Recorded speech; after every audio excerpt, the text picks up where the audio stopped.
Orang-orang mempersiapkan diri untuk satu malapetaka besar atau doomsday yang akan terjadi di dunia ini.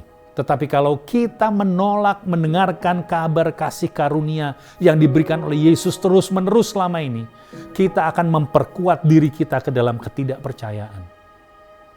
Setiap kali kita gagal membuka hati kita, pintu hati kita kepada Kristus, maka kita akan semakin tidak mau mendengarkan suaranya.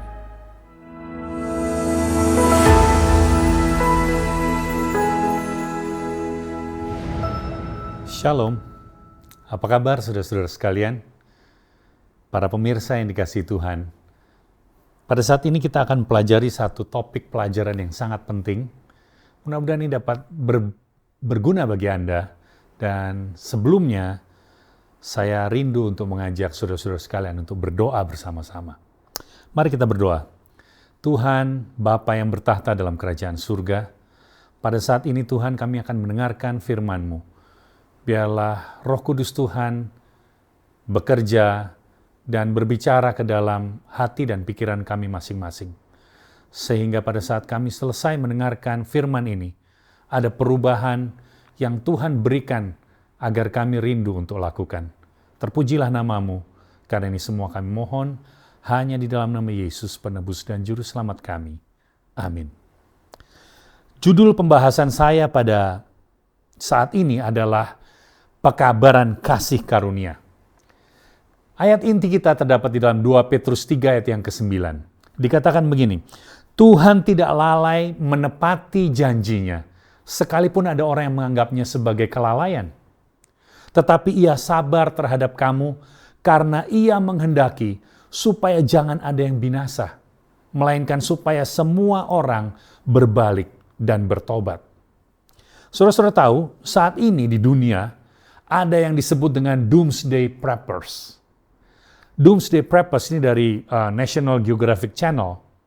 Mereka adalah orang-orang yang mempersiapkan diri untuk satu malapetaka besar yang akan segera terjadi di dunia ini. Dan kalau saudara-saudara lihat, mereka mempersiapkan dengan sangat serius, dengan uang yang tidak sedikit. Dan ini untuk para orang, saya katakan para super kaya. Orang-orang yang super kaya mempersiapkan diri untuk satu malapetaka besar atau doomsday yang akan terjadi di dunia ini. Saudara-saudara bisa lihat pembangunannya sangat masif dengan struktur yang luar biasa. Dan ini rencana mereka untuk terdapat di dalam dari doomsday preppers yang mereka bangun atau doomsday bangunan lah. Bangunan yang mereka bangun di bawah tanah dengan kekuatan yang anti nuklir dan anti segala macam. Kita bisa lihat ini seperti hotel bintang 5 atau bahkan bintang 6. Ada lobbynya, ada bahkan ada kolam renangnya, mungkin ada kamar dengan akuarium yang bisa melihat ikan-ikan melintas di depan kamar mereka. Mereka mempersiapkan dengan begitu cantik, begitu indah. Lalu, mereka membangun ini namanya Survival Condo Project di bekas silo missile di North Wichita, Kansas, USA. Jadi bekas peluncuran dari missile itu mereka buat menjadi kondo yang namanya Survival Condo Project. Jadi ada bertingkat-tingkat ke bawah tanah. Jadi kalau saudara-saudara lihat di sini, ada macam-macam terdapat di dalamnya. Jadi mulai hunian, ada juga perpustakaan, ada sinema atau ada bioskop, lalu ada restoran, dan macam-macam. Mereka berusaha untuk menciptakan satu tempat di mana mereka dapat bertahan hidup bila terjadi perang nuklir.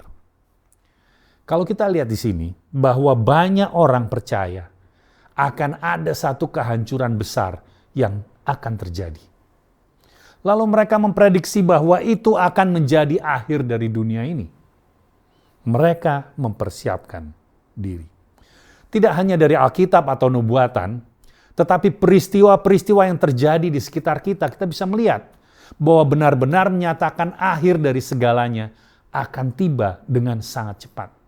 Artinya, saat ini kita hidup di dalam saat atau waktu yang sangat penting. Dan waktu yang paling hikmat, bagian terakhir dari sejarah manusia. Biasanya, sebelum satu kehancuran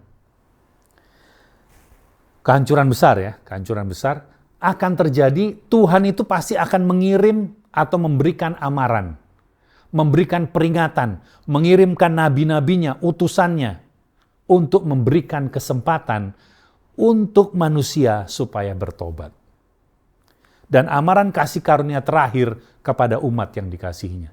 Jadi sebelum ada satu peristiwa besar, Tuhan selalu mengirimkan amaran, bahkan ratusan tahun sebelumnya, melalui nubuatan-nubuatan yang ditulis dalam Alkitab, lalu nabi-nabinya, utusan-utusannya yang dia kirim generasi per generasi untuk mempersiapkan diri bila kesulitan besar atau kehancuran besar itu akan datang. Kita akan lihat bahwa akan terjadi, kita akan lihat sama-sama, tetapi ada masalah di sini. Sayangnya, umat yang dikasihinya, yang diberi amaran, dikasih peringatan itu, di dalam setiap zaman untuk satu peristiwa besar, banyak yang menolak amaran itu. Dan mereka tidak percaya, hanya sebagian kecil yang percaya, bertobat, dan akhirnya mereka diselamatkan. Bagi mereka bagian besar, mereka tidak percaya dan akhirnya mereka binasa. Ada banyak contoh di dalam Alkitab. Salah satu contohnya adalah waktu peristiwa air bah. Kita tahu bahwa Nabi Nuh berkhotbah selama 120 tahun, tidak pernah berhenti. Melalui kehidupannya dia mengeluarkan semua yang dia punya untuk membangun bahtera ini. Dia tidak punya rencana-rencana lain dalam hidupnya. Dia mempersiapkan diri dan keluarganya untuk membangun bahtera ini. Orang-orang melihat apa yang dikatakan dan apa yang dihidupkan sungguh-sungguh nyata di dalam hidupnya. Dia berkhotbah selama 120 tahun, tetapi hanya 8 orang, termasuk dirinya yang diselamatkan. Ada yang mengatakan dia adalah seorang evangelis yang luar biasa. Dia sudah berkhotbah 120 tahun, tetapi seorang evangelis yang gagal di saat yang sama karena hanya mempertobatkan 7 orang dan hanya keluarganya dan mantu-mantunya saja. Kita lihat di dalam cerita ini, Tuhan memberikan amaran sejak dari zaman Henokh. Dia punya anak dikasih nama Metusalah, yang artinya bila anak ini meninggal, maka akan terjadi sesuatu yang besar. Lalu Tuhan kasih 120 tahun waktu bagi orang-orang untuk bertobat. Kenyataannya hanya 8 orang yang diselamatkan.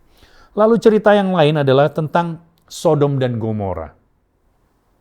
Kita tahu waktu itu ada malaikat Tuhan datang ketemu dengan Abraham.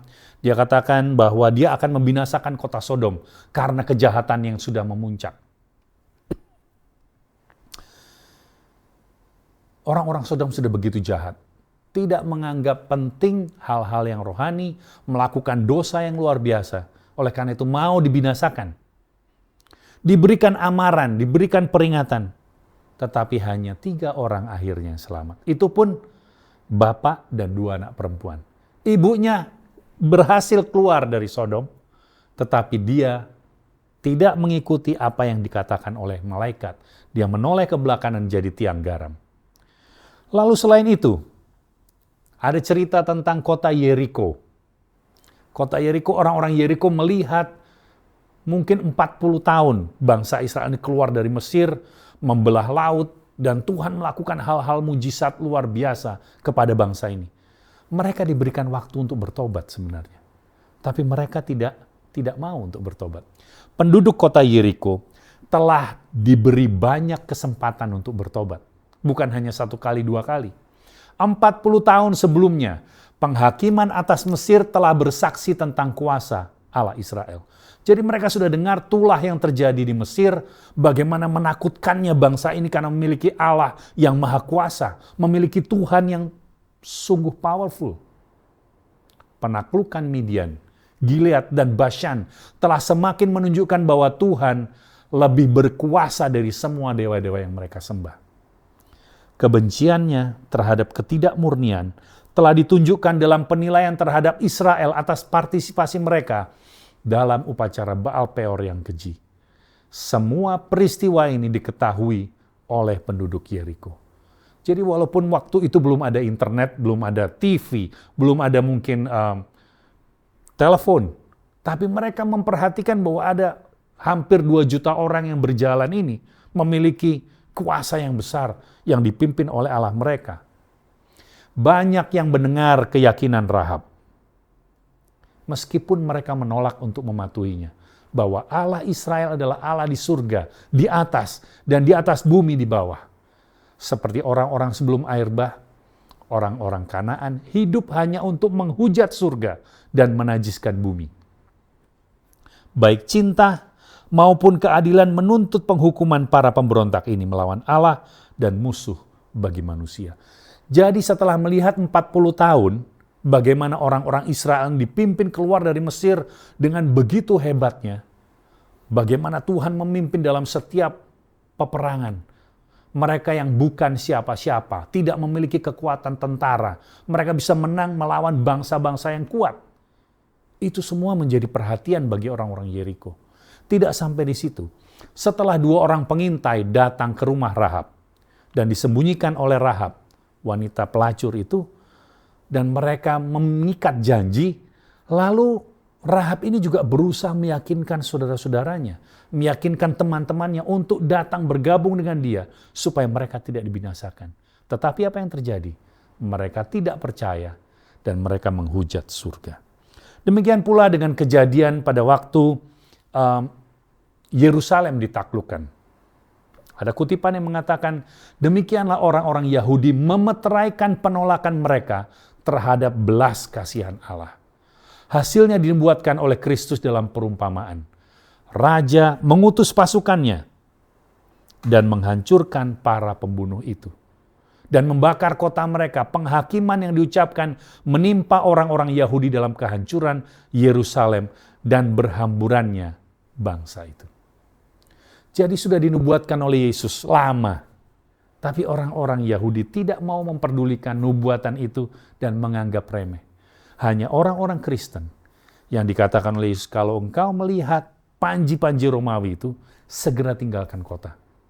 Pada waktu itu hanya orang-orang Kristenlah yang berhasil diselamatkan.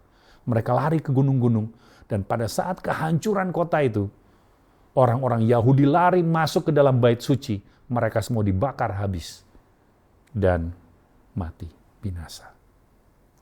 Yang terakhir, kedatangan Yesus yang kedua kali. Kalau saudara-saudara melihat kedatangan Yesus yang kedua kali, sudah diamarkan ratusan tahun sebelumnya. Itu belum terjadi. Kita akan menyaksikannya mungkin. Dan segera akan terjadi. Dan sebelum itu terjadi, Tuhan sudah mengirimkan nabi-nabinya, Nabi Daniel, Nabi Yohanes, Rasul Yohanes, dan hamba-hamba Tuhan yang lain menuliskan di dalam Alkitab dan kutipan-kutipan, tulisan-tulisan yang diinspirasikan oleh Tuhan. Dan ada amaran yang sangat penting yang perlu kita perhatikan, yaitu pekabaran 3 malaikat. Di dalam Wahyu 14 ayat yang ke-7, dikatakan takutlah akan Allah dan muliakanlah Dia, karena telah tiba saat penghakimannya. Dan sembahlah Dia yang telah menjadikan langit dan bumi dan laut dan semua mata air. Saudara-saudara, pada saat ini saya tidak akan membahas kitab Daniel dan Wahyu secara terperinci dan teratur sebagaimana yang harusnya, karena saya mau mengambil sisi-sisi yang lain dari pekabaran 3 malaikat ini. Dikatakan tidak ada Allah lain selain Tuhan Jehovah yang Maha Besar, dan penghakiman telah dimulai. Ini memberitakan kepada kita bahwa sebelumnya terjadi, kalau kita baca buku Daniel dan Wahyu, akan ada satu penghakiman yang akan terjadi terhadap dunia ini. Pertanyaannya untuk kita, bagaimana kondisi kita di saat yang menakutkan dan hikmat ini? Sayangnya, kebanggaan apa yang berlaku di gereja, kemunafikan, penipuan, cinta berpakaian, kesembronoan, dan hiburan, betapa berhasratnya akan supremasi, akan menjadi yang nomor 1. Semua dosa ini telah mengaburkan pikiran, sehingga hal-hal yang kekal tidak diketahui. Tidakkah kita mencari Alkitab sehingga kita tahu di mana kita sekarang berada di dalam sejarah dunia ini? Tidakkah kita menjadi cerdas dalam hal pekerjaan yang sedang dilakukan untuk kita pada saat ini dan posisi yang harus kita tempati sebagai pendosa sementara pekerjaan pendamaian ini berlangsung? Kita tahu bahwa Yesus sedang melakukan pekerjaan pendamaian, melakukan atonement bagi kita di bilik yang maha suci. Sementara masih ada waktu. Jika kita menaruh perhatian kepada keselamatan jiwa kita harus membuat perubahan yang pasti. Kita tidak bisa hanya duduk diam dan merasa, saya sudah aman, saya sudah tenang, tidak perlu buat apa-apa lagi. Kita harus membuat perubahan yang pasti. Kita harus mencari Tuhan dengan penyesalan sejati, pertobatan sejati. Kita harus dengan penyesalan jiwa yang mendalam mengakui dosa-dosa kita, agar dosa-dosa itu dihapuskan. Yesus sudah datang ke bilik yang maha suci untuk mengantarai kita, supaya kita bisa dibersihkan dari masalah dosa kita. Tapi kalau kita tidak mau seperti orang Yahudi, seperti orang-orang Israel pada saat itu, yang merenungkan apa yang harus mereka akui kesalahan mereka, maka Yesus tidak dapat untuk menolong kita dan menghapuskan dosa-dosa itu. Kita tidak lagi harus tetap berada di bawah pengaruh kuasa kejahatan. Kita dengan cepat mendekati penutupan pintu kasihan. Biarlah setiap jiwa bertanya, bagaimana saya berdiri di hadapan Tuhan? Kita tidak tahu seberapa cepat nama kita akan disampaikan ke dalam bibir Kristus. Dan kasus kita akhirnya diputuskan di dalam pengadilan itu. Betapa sebuah keputusan yang diambil. Haruskah kita diperhitungkan sebagai orang benar, atau akankah kita diperhitungkan sebagai orang fasik atau orang jahat? Nasib kita akan segera ditentukan. Karena pintu kasihan akan segera tertutup. Lalu pekabaran malaikat yang kedua. Sudah rubuh Babel, kota besar itu, yang telah memabukkan segala bangsa dengan anggur hawa nafsu cabulnya. Dikatakan di sini bahwa Babel sudah rubuh. Oleh karena itu kita harus keluar dari Babel. Saudara-saudara tahu, menara Babel ini diciptakan. Tujuannya adalah untuk menantang Tuhan. Menentang yang maha tinggi. Tuhan katakan bahwa aku tidak akan membinasakan dunia dengan air lagi. Oleh karena itu Tuhan kasih pelangi. Janjinya kepada Nuh. Tetapi turunan-turunan dari Nuh tidak percaya janji itu. Mereka mau membangun kota yang sampai ke langit. Supaya kalau ada air bah lagi, mereka bisa naik ke atas dan mereka bisa selamat. Selain daripada itu, membangun menara Babel untuk kesombongan diri. Bahwa mereka menyatakan mereka memiliki teknologi yang paling canggih. Mereka memiliki kekuatan, mereka memiliki power untuk ditunjukkan kepada orang-orang lain. Jadi mengenai Babel, Babel adalah tentang kesombongan, keegoisan, dan kepercayaan kepada manusia lebih daripada Tuhan. Segala sesuatu yang membuat kita merasa lebih baik dari orang lain, membuat kita merasa lebih suci dari orang lain, membuat kita merasa lebih pintar, lebih hebat, lebih kaya, lebih besar, lebih ternama, lebih terkenal, lebih populer, dan lebih-lebih yang lain. Segala sesuatu yang membuat kita bangga, merasa kita sombong, percaya pada kebenaran diri sendiri, terpusat dan fokus pada diri sendiri, itulah Babel. Dan Tuhan katakan jangan mengandalkan itu, keluar dari situ. Saudara-saudara, iman kita menuntut kita untuk meningkatkan standar reformasi dan mengambil langkah-langkah maju. Kita tidak sebagai orang Kristen tidak boleh stagnan, tidak boleh diam. Harus bergerak maju. Kondisi penerimaan kita terhadap Tuhan adalah pemisahan praktis dari dunia. Kalau kita mau berterima dengan Tuhan, kita harus berpisah dengan dunia. Karena yang tidak bisa jalan bersama-sama. Karena dunia dengan semua ambisi-ambisinya, kesombongannya, tidak bisa bersama dengan Tuhan. Oleh karena itu pada saat kita menerima Tuhan dengan segala yang kita rindukan, maka harus terjadi pemisahan terhadap dunia. Tuhan memanggil kita sebagai umat. Dikatakan keluarlah dari antara mereka dan pisahkanlah dirimu. Dan jangan menyentuh benda yang najis dan aku akan menerima kamu. Dunia mungkin akan membenci Anda. Karena Anda tidak memenuhi standar mereka. Terlibat dalam hiburan mereka yang membinasakan. Dan mengikuti cara-cara mereka yang merusak. Tetapi Allah di surga berjanji untuk menerima Anda. Untuk menjadi seorang bapa bagi Anda. Kamu akan menjadi putraku dan putriku. Firman Tuhan yang Maha Kuasa. 2 Korintus 6 ayat 17 dan 18 mengatakan hal itu. Jadi saudara-saudara,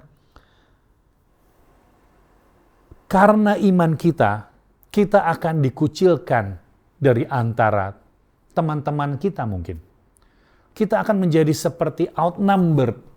Kita seperti orang yang aneh di mata mereka.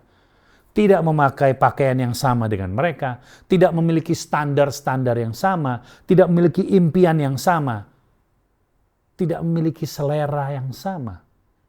Saya teringat satu kali, kami pergi ke Cina, saya dengan istri saya, bersama kerabat kami, dengan family. Lalu di Cina kita tahu untuk cari makanan vegetarian sangat susah. Cari makanan yang halal, yang tanpa babi dan minyak babi, sudah cukup sulit. Apalagi ini ditambah vegetarian. Jadi, family itu mengatakan, aduh susah sekali kamu ini. Mau makan aja susah sekali. Kenapa sih mesti rumit begitu? Makanlah apa yang ada. Tapi karena kami tahu bahwa apa yang disajikan itu bukanlah makanan yang baik untuk kami tidak memakannya. Di mata dunia, iman kita itu adalah kebodohan. Kenapa kamu kerja sebagai pekerja yang tidak punya apa-apa? Kenapa kamu mengorbankan masa mudamu untuk sesuatu yang kita belum tentu tahu? Kenapa kamu tidak mencari pekerjaan yang baik, yang lebih pasti, supaya kamu bisa menikah, supaya bisa punya anak, kamu bisa punya rumah yang bagus, kamu punya mobil yang bagus? Pertanyaan-pertanyaan ini yang selalu ditujukan kepada kita yang mau mengikut Tuhan. Tuhan punya rencana yang berbeda untuk masing-masing kita. Bukan artinya salah memiliki segala sesuatu. Tetapi standar yang kita punya, harapan yang kita punya, dan kepercayaan Tuhan terhadap harta, terhadap kepandaian, terhadap apa yang kita miliki, penggunaannya yang Tuhan tuntut dari kita. Bukan untuk diri sendiri, tapi bagi banyak orang dan bagi menyelamatkan jiwa-jiwa. Wahyu 14 ayat 9-10. Amaran berikutnya dikatakan, jikalau seorang menyembah binatang dan patungnya itu, dan menerima tanda pada dahinya atau pada tangannya, maka ia akan minum dari anggur murka Allah yang disediakan tanpa campuran di dalam cawan murkanya. Dan ia akan disiksa dengan api dan belerang di depan mata malaikat-malaikat kudus dan di depan mata anak domba. Jadi amaran berikutnya adalah apa? Jangan menyembah binatang itu, patungnya, dan menerima tandanya. Saya tidak akan membahas siapa itu binatang, siapa itu patung, dan apa itu tanda binatang. Kalau saudara-saudara ingin tahu lebih banyak, tanya sama pendeta Anda. Pendeta Anda mungkin akan menjelaskannya. Atau mungkin bisa hubungi dari yang membroadcast firman Tuhan pada saat ini. Tanya kepada mereka, siapa itu binatang, siapa itu patung, dan apa itu tandanya. Saat ini adalah saat yang tepat bagi saudara-saudara dan Anda, juga bagi saya, untuk mempelajari firman Tuhan. Karena saat ini seperti yang kita pelajari tadi, adalah saat yang paling hikmat di dalam kehidupan manusia. Apa yang Anda lakukan untuk persiapan yang besar ini? Mereka yang bersatu dengan dunia akan menerima cetakan duniawi dan bersiap untuk menerima tanda binatang itu. Dikatakan tadi amaran yang ketiga bahwa jangan menerima binatang dan tanda binatang itu. Artinya kalau kita biasa dengan standar yang dipakai oleh dunia, kalau kita biasa dengan apa yang hiburan-hiburan, kita biasa dengan musik-musik mereka, kita biasa dengan adat istiadat mereka, maka dikatakan di sini kita akan bersiap untuk menerima tanda binatang itu. Tetapi mereka yang tidak percaya terhadap diri sendiri, tidak mengandalkan diri sendiri, yang merendahkan diri di hadapan Tuhan dan memurnikan jiwa mereka dengan menaati kebenaran, mereka menerima cetakan surgawi dan mempersiapkan materai Allah di dahi mereka. Ketika dekret keluar dan tanda binatang itu dipaksakan, karakter mereka akan tetap murni dan bersih untuk selama-lamanya. Jadi kalau kita biasa menerima kebiasaan-kebiasaan dunia, maka kita akan menerima cetakan dunia dan kita akan menerima tanda binatang itu. Tetapi kalau kita tidak percaya diri, dalam arti yang positif ya, artinya tidak mengandalkan diri sendiri, bahwa saya bisa dan sebagainya, lalu kita datang merendahkan diri di hadapan Tuhan, memurnikan jiwa kita dengan mengakui semua dosa-dosa dan kelemahan kita, menerima kebenaran firman-Nya, maka kita sedang menerima cetakan surgawi. Dan itu akan mempersiapkan kita menerima materai di dahi kita.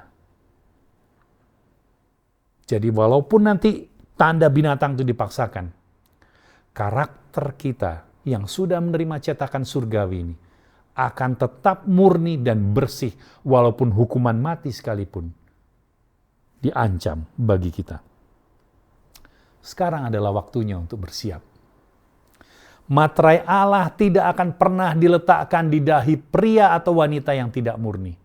Ia tidak akan pernah ditempatkan di dahi pria atau wanita yang ambisius dan mencintai dunia. Itu tidak akan pernah ditempatkan di dahi pria atau wanita dengan perkataan palsu atau hati yang menipu. Semua yang menerima materai haruslah tanpa noda di hadapan Allah. Masalahnya apakah mungkin, saudara-saudara? Apakah mungkin kita tidak memiliki cacat, tidak memiliki celah, tidak memiliki noda di hadapan Allah? Sementara saat ini apa yang kita keluarkan adalah seringkali hal-hal yang tidak baik, yang berdosa. Sebagai manusia kita tidak punya harapan sebenarnya. Tetapi kita mempunyai harapan. Jangan takut. Karena Injil adalah kabar baik. Amaran yang terakhir ini adalah amaran kasih karunia Allah yang terakhir. Saudara-saudara mengingat cerita tentang Yeriko tadi, bahwa 2 orang mata-mata atau pengintai yang dikirim oleh Joshua untuk memperhatikan, mengamati kota Yeriko, karena dia sudah ditolong oleh Rahab, wanita yang secara sosial dianggap sebagai sampah masyarakat. Mereka disembunyikan di bawah jemuran tali-tali rami. Rahab percaya bahwa bangsa Israel adalah bangsa yang diberkati Tuhan. Dan kalau dia mau selamat, dia harus ikut bergabung dengan bangsa itu. Lalu dia katakan, ingatlah akan aku dan keluargaku. Bila kalian menyerang Yeriko, menghancurkan kota Yeriko, selamatkanlah aku. Tolong kasih tanda apa yang harus aku buat. Lalu kedua pengintai itu katakan, ikatlah tali kermisi.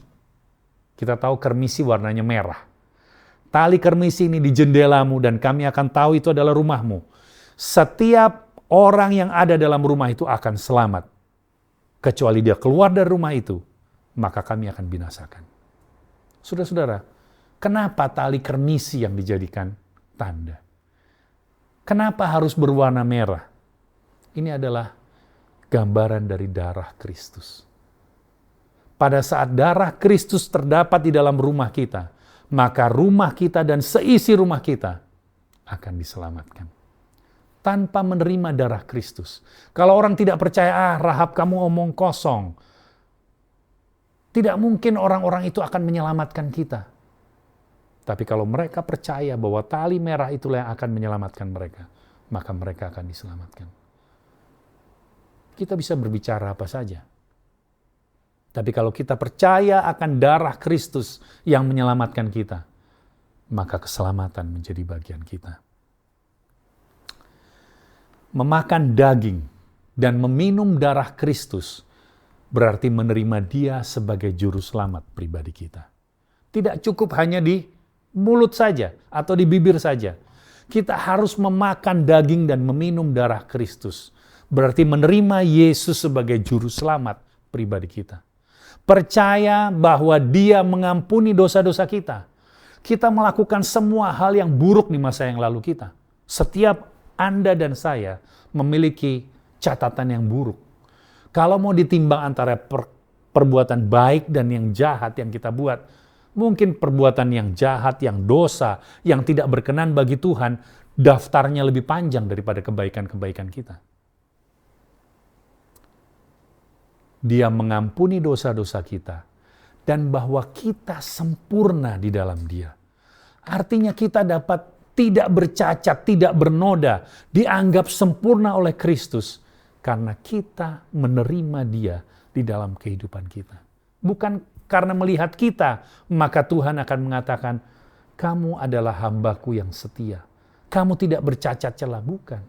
Tapi karena kita menerima jubah kebenarannya, maka Tuhan melihat bahwa kita benar sebagaimana Kristus hidup sudah benar. Adalah dengan melihat kasih-Nya, dengan memikirkannya, dengan meminumnya, kita menjadi bagian dari alamiahnya. Apa makanan bagi tubuh? Kristus harus menjadi makanan bagi jiwa. Makanan tidak bisa bermanfaat bagi kita kecuali kita memakannya. Kecuali jika itu menjadi bagian dari keberadaan atau kehidupan kita. Jadi, Kristus tidak ada nilainya bagi kita jika kita tidak mengenalnya sebagai juru selamat pribadi kita. Pengetahuan teoritis, mungkin kita tahu segala macam. Apa yang tertulis di Alkitab kita tahu. Tetapi pengetahuan teoritis tidak akan bermanfaat bagi kita. Kita harus makan daripadanya, menerima Dia ke dalam hati kita, sehingga hidupnya menjadi hidup kita. Cintanya, kasih karunia-Nya harus menjadi bagian dari hidup kita. Inilah tujuan Kristus, kenapa Dia katakan, datanglah kepadaku, terimalah kuk yang kupasang. Pikulah salib, ikut aku. Makanlah dagingku, minumlah darahku. Jadi bagian dari aku dan aku jadi bagian dari kamu. Maka cintanya, kasih karunia-Nya, hidupnya menjadi hidup kita, bukan kita lagi yang hidup sesuai dengan keinginan kita sendiri. Banyak orang yang menghadiri kebaktian dan disegarkan, dihibur oleh firman Tuhan. Betul?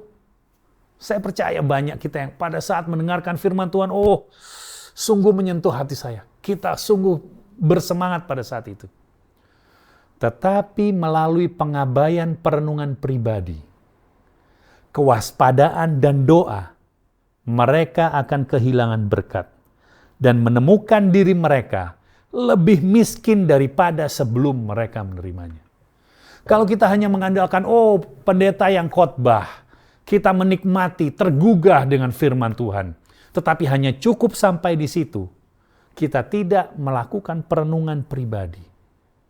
Kita tidak merenungkan bagaimana kasih Tuhan dalam hidup kita.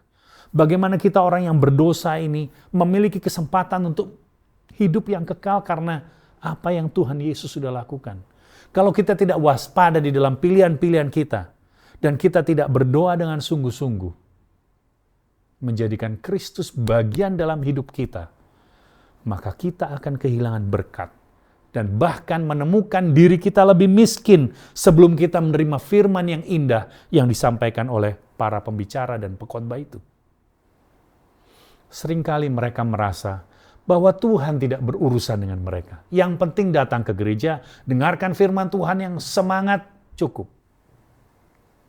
Mereka tidak melihat bahwa kesalahan itu adalah kesalahan mereka sendiri. Dengan memisahkan diri dari Yesus, mereka telah memadamkan cahaya hadirat-Nya. Tuhan itu rindu untuk berada, untuk bertahta di dalam kehidupan kita. Tetapi dengan menjauhkan diri dari Yesus, itu sama saja memadamkan cahaya, menjadi gelap gulita. Hadirat Tuhan tidak lagi ada di dalam kehidupan kita. Setiap kali Anda menolak untuk mendengarkan pekabaran kasih karunia, Anda sedang memperkuat diri Anda di dalam ketidakpercayaan. Setiap kali Anda gagal membuka pintu hati Anda kepada Kristus, Anda menjadi semakin tidak mau mendengarkan suaranya yang berbicara. Anda mengurangi kesempatan Anda untuk menanggapi pekabaran kasih karunia yang terakhir. Yesus berusaha menjangkau Anda. Yesus berusaha untuk memanggil Anda, supaya Anda bisa selamat, bisa bersama-sama dengan Dia sepanjang masa kekekalan.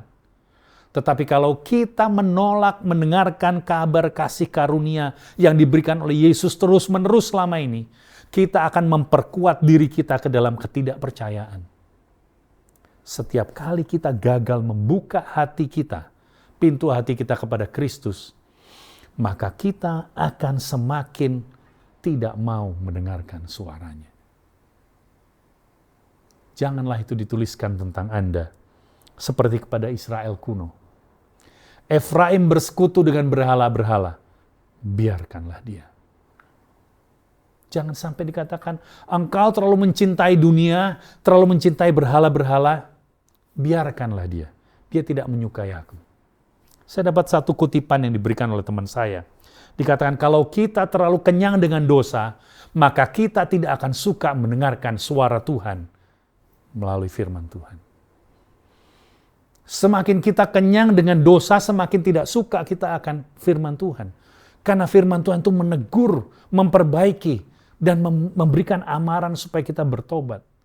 Setiap kali kita menutup pintu hati kita terhadap Kristus, maka hati kita akan menjadi semakin keras dan semakin tidak menyukai kata-kata amaran yang menjamah kita untuk datang kepada Dia.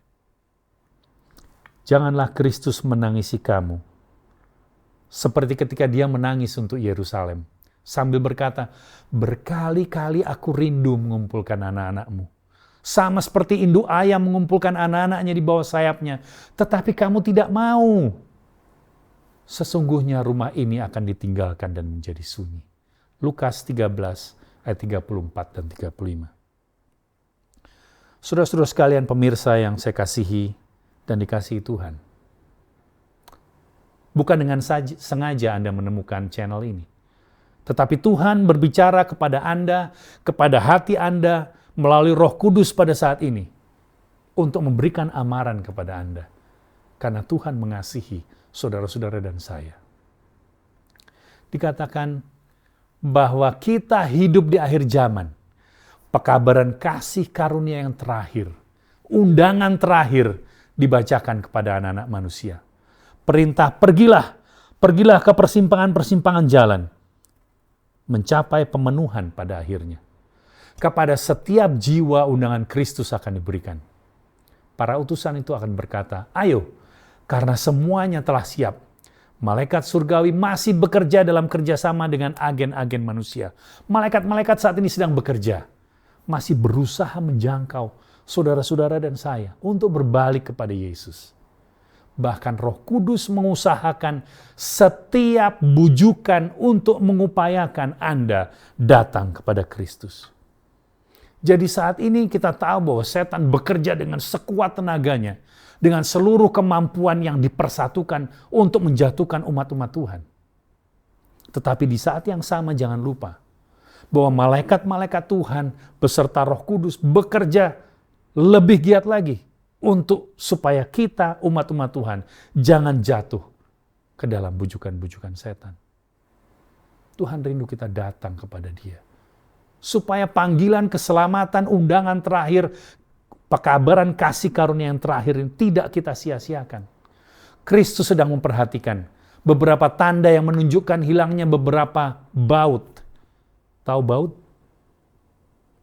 Baut itu semacam skrup yang mengikat sesuatu ya.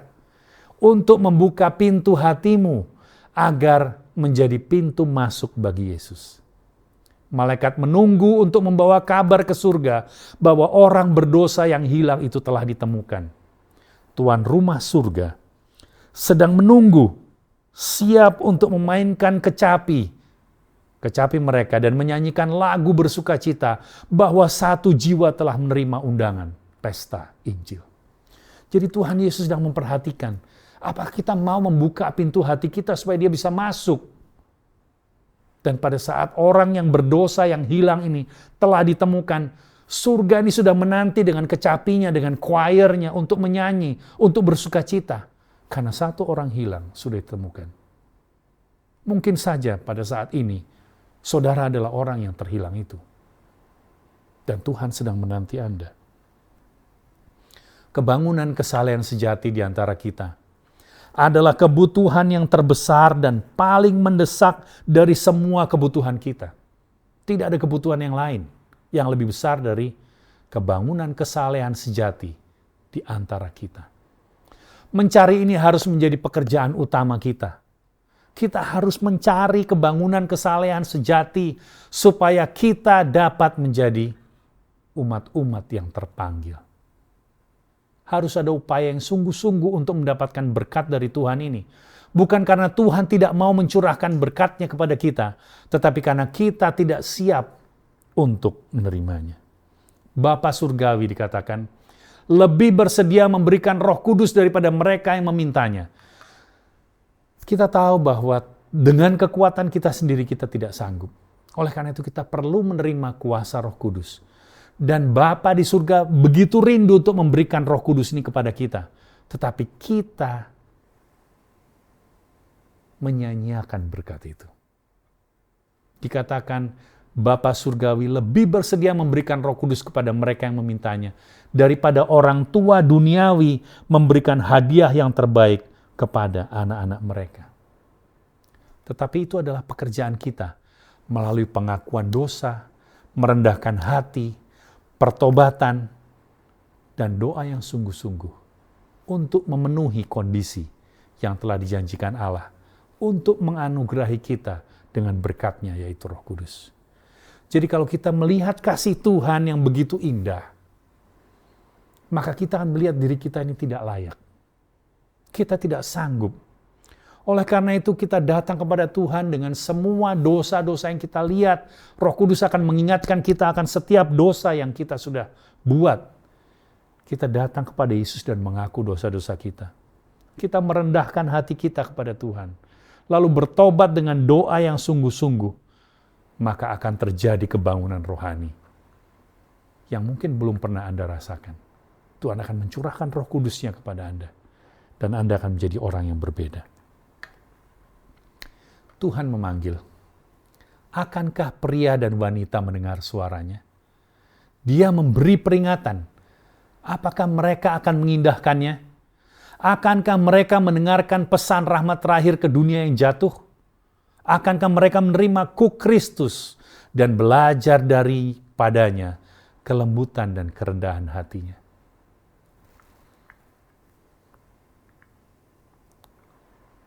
Amaran ini bagi saudara-saudara dan saya. Bukan hanya bagi saudara yang mendengarkan, tapi bagi saya yang berbicara. Amaran yang sama yang diberikan. Apakah kita mau mendengarkan panggilan Tuhan?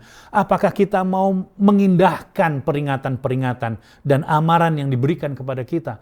Pekabaran rahmat yang terakhir kepada dunia yang sedang tenggelam ini. Maukah kita menerima kuk Kristus? Belajar daripadanya kelembutan dan kerendahan hatinya. Menjadikan Kristus bagian dari hidup kita, makanan dari hidup kita. Bagi jiwa kita. Sehingga kehidupan Kristus, kasih Kristus menjadi bagian dalam hidup kita. Amaran yang terakhir.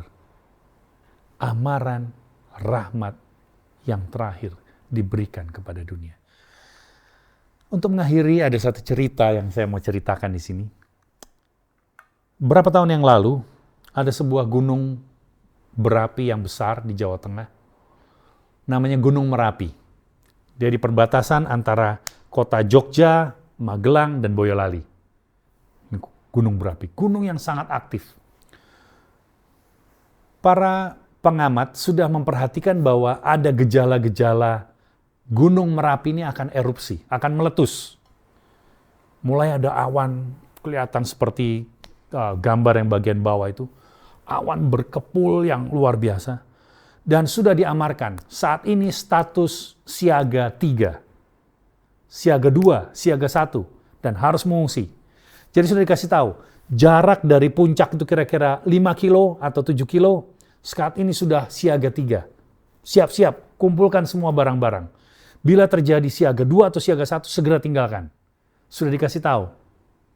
Diamarkan terus-menerus. Bahkan melalui masjid-masjid dan melalui pengeras-pengeras suara. Ibu-ibu, bapak-bapak, semua siapkan barang-barang yang penting. Bawa semua surat-surat berharga dan apa yang kira-kira bisa dibawa untuk bersiap meninggalkan ke tempat pengungsian. Karena Gunung Merapi ini akan erupsi. Sudah tahu seperti biasa. Pada saat amaran diberikan, bahkan amaran yang terakhir, ini sudah siaga 1, tinggalkan. Tinggalkan rumah dan semua yang Anda bisa bawa, lari demi keselamatan Anda. Masih banyak orang yang lebih memperhatikan ternak mereka, sapi mereka, kambing dan domba mereka. Atau bahkan ada yang ingin membawa perhiasan mereka. Mereka kembali ke rumah dan mereka binasa. Karena terlambat, tidak mengindahkan amaran yang terakhir. Amaran kasih karunia saat ini masih sedang dikumandangkan bagi saudara-saudara dan saya. Tuhan masih memanggil kita.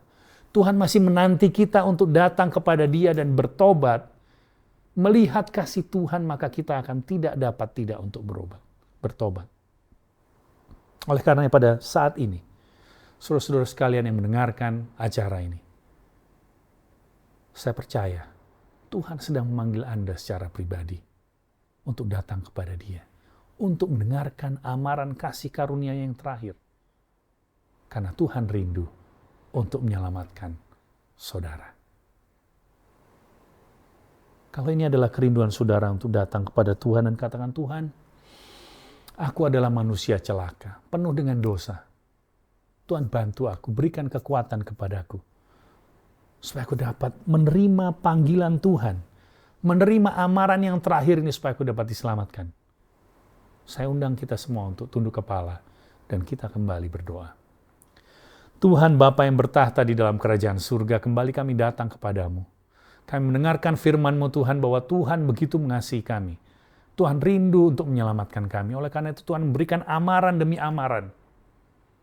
Sehingga kami yang tegar tengkuk, yang tidak menyukai kebenaran firman-Mu, tidak menyukai hubungan dengan Kristus secara pribadi, dapat dipanggil dan datang kepadamu.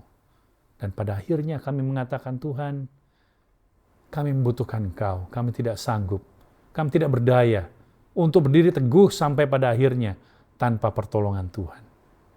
Pada saat ini Tuhan, Engkau melihat semua pemirsa yang telah mendengarkan firman ini. Kasihanilah kami, bantulah kami Tuhan, agar kami dapat menerima panggilan yang terakhir, mendengarkan amaran yang terakhir, sehingga kami semua dapat diselamatkan.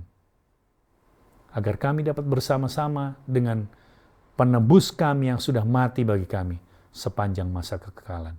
Kiranya Tuhan berkati kami semua, dan ubahkan hati kami. Kami rindu untuk makan dan minum dari Kristus, yang dapat mengubah kehidupan kami. Terima kasih Bapa, karena ini semua kami mohon hanya di dalam nama Yesus, yang adalah penebus, juru selamat, kekasih imam besar, dan penebus kami. Amin. Tuhan memberkati.